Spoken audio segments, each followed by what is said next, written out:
আসসালামু আলাইকুম everyone, this is Rifat Hasan. Welcome back to our English school. আমরা কিন্তু দেখতে দেখতে আমাদের স্পোকেন ইংলিশের অনেকগুলো ক্লাস করে ফেললাম। সো আজকের ক্লাসে আমরা বেশ কিছু গুরুত্বপূর্ণ স্ট্রাকচার শিখবো। আজকে আমাদের স্ট্রাকচার ক্লাস। সো আমরা যদি ইংরেজিতে দক্ষ হতে চাই, এই স্ট্রাকচারগুলো কিন্তু অবশ্যই আমাদের ভালোভাবে জানতে হবে। এই স্ট্রাকচারগুলোর ব্যবহার যদি আমরা ভালোভাবে না জানি, আমরা কিন্তু ইংরেজিতে ভালোভাবে কথা বলতে পারবো না। সো আমরা 20টি স্ট্রাকচার আগের ক্লাসগুলোতে শিখে ফেলেছি। সো আপনারা যদি ক্লাসগুলো না দেখে থাকেন, আগের ক্লাসগুলো দেখে আসতে পারেন। আজকে আমরা শিখবো 21 থেকে 25 নম্বরের স্ট্রাকচার পর্যন্ত। সো দেখুন, প্রথম স্ট্রাকচারটি রয়েছে, সেটা হচ্ছে ভার্ব প্লাস আইএনজি। অর্থ হচ্ছে কোনো কিছু খেয়ে যে বা কোনো কিছু করে। কিভাবে আমরা একটু উদাহরণের মাধ্যমে দেখে নেওয়ার চেষ্টা করি। যেমন দেখুন, ভাত খেয়ে, তাহলে আমরা জানি খাওয়ার ইংলিশ কি? ইট। ইট ভার্বের সাথে কি হবে? আইএনজি হবে। তাহলে আইএনজিটা বসিয়ে দেই। ইটিং কি খেয়ে? ভাত খেয়ে। রাইস, আর আই সি, ইটিং রাইস। ভাত খেয়ে, ভাত খেয়ে সে পড়বে। Eating rice he will read. ভাত খেয়ে সে পড়বে। যেমন দেখুন, ঢাকায় যেয়ে, তাহলে যাওয়ার ইংলিশ কি? গো। ভার্বের সাথে কি হবে? আইএনজি হবে। আইএনজি দিলাম।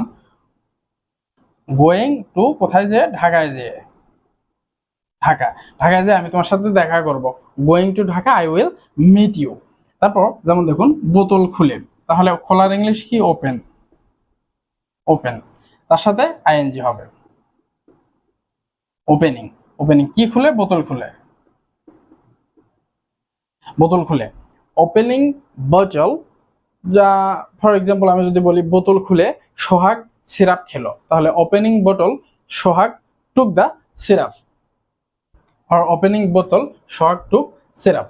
বোতল খুলে সোহাগ সিরাপ খেলো। তাহলে কিন্তু আমরা বুঝতে পারলাম যে কি ধরনের বাক্যে মূলত এই স্ট্রাকচারটি ব্যবহৃত হয়। কোনো কিছু খেয়ে বা কোথাও যে কোনো কিছু করে, এই ধরনের কথা যদি প্রথমে থাকে, তাহলে কিন্তু আমরা ভার্বের সাথে আইএনজি যুক্ত করে পরবর্তী অংশটা লিখে এই ধরনের বাক্যগুলো তৈরি করতে পারি। তারপর দেখুন, গোয়িং টু, এই যে তারপর প্লেস, মানে কোনো স্থানে গিয়ে, কোনো স্থানে গিয়ে যদি কোনো কিছু বোঝায়, তাহলে কিন্তু আমরা গোয়িং টু তারপর প্লেস বসিয়ে দিতে পারি। কোনো স্থানের ক্ষেত্রে সাধারণত টু বসে, টুর পর কোনো স্থান হয়, তাহলে গোয়িং টু প্লেস, কোনো জায়গায় গিয়ে। যেমন দেখুন, এখানে রয়েছে স্কুলে যে, 22 নম্বর স্ট্রাকচার এটি, স্কুলে গিয়ে। তাহলে going to, going to school. আমি যদি এখানে বলতাম অফিসে গিয়ে, তাহলে গোয়িং টু অফিস। অফিস। আমি যদি বলতাম মার্কেটে যেয়ে, গোয়িং টু মার্কেট। মার্কেটে যেয়ে আমি কিছু কাপড় কিনবো। Going to market I will buy some dresses. So এভাবে কিন্তু আমরা গোয়িং টু দিয়ে কোনো জায়গায় গিয়ে এর ক্ষেত্রে বাক্য তৈরি করতে পারি। আবার 23 নম্বর স্ট্রাকচারটা দেখুন, কামিং ফ্রম কোনো প্লেস। হ্যাঁ, প্লেস ঠিকই থাকবে। Coming from are going to, হ্যাঁ, পার্থক্য কিন্তু এই দুটাই। কোথাও থেকে আসার ক্ষেত্রে আমরা কামিং ফ্রম বলবো, কোথাও যাওয়ার ক্ষেত্রে গোয়িং টু বলবো। তাহলে কামিং ফ্রম কিভাবে হবে? দেখুন, অফিস থেকে এসে আমরা যদি বলি, তাহলে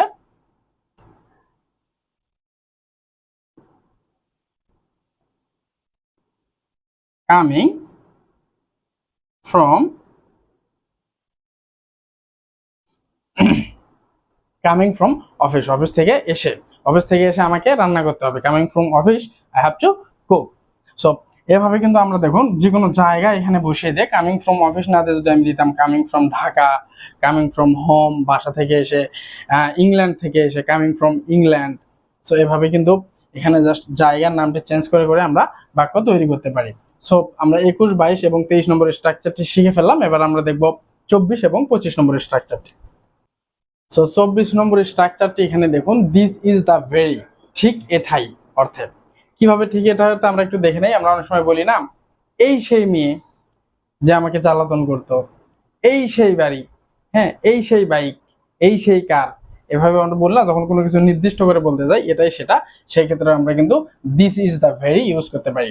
তার মানে ভেরি মানে কিন্তু এখানে এই সেই, মানে নির্দিষ্ট এটাই, এই অর্থে ভেরি এখানে ব্যবহৃত হচ্ছে। তাহলে দেখুন, এই সেই মেয়ে, তাহলে আমরা কি ব্যবহার করতে পারি? দিস ইজ দ্য ভেরি, মেয়ের অর্থ জাস্ট গাল বসিয়ে দিলে কিন্তু হয়ে যাচ্ছে এই সেই মেয়ে। হ্যাঁ, this is the very girl, এই সেই মেয়ে। আমরা যদি বলতে যাই এই সেই বাড়ি, দিস ইজ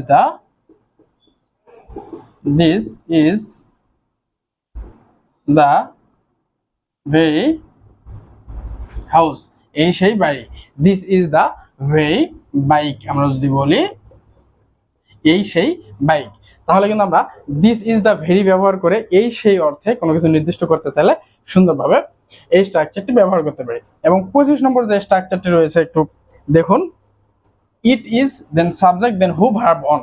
স্ট্রাকচারটা একটু বড়, ভয় পাবার কিছু নাই, আমরা একটু দেখে নেই। যেমন দেখুন, এই সেই লোক যিনি শিখান, এই সেই ব্যক্তি যিনি পড়ে খেলে, বা এই সেই মেয়ে যিনি নৃত্য করে, এইরকম যদি বাক্য আমরা ব্যবহার করতে চাই তাহলে কিন্তু এই স্ট্রাকচারটি ব্যবহার করতে হবে। যেমন দেখুন, তিনি শেখান, আমরা একটু বাক্যটি গঠন করে দেখি।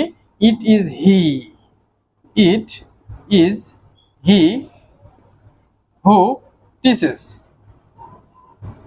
Teaches.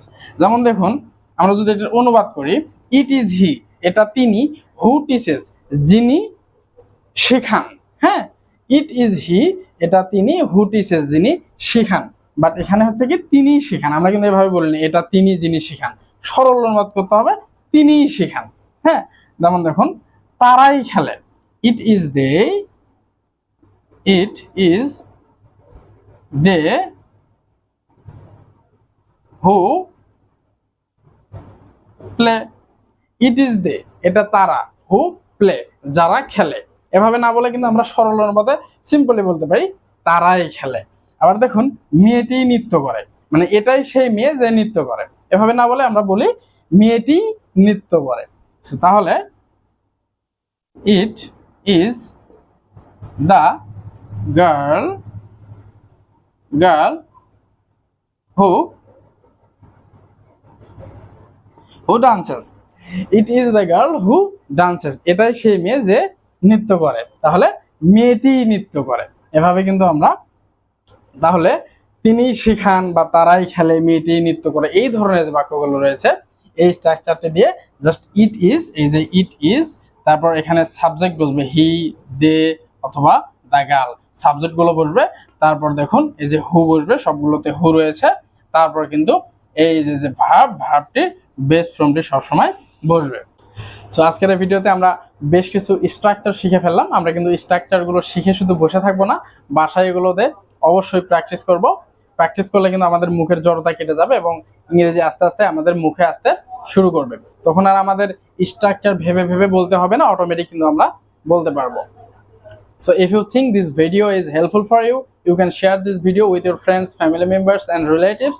That's all for today. See you in the next video with another topic. Stay happy, stay safe. Allah Hafiz.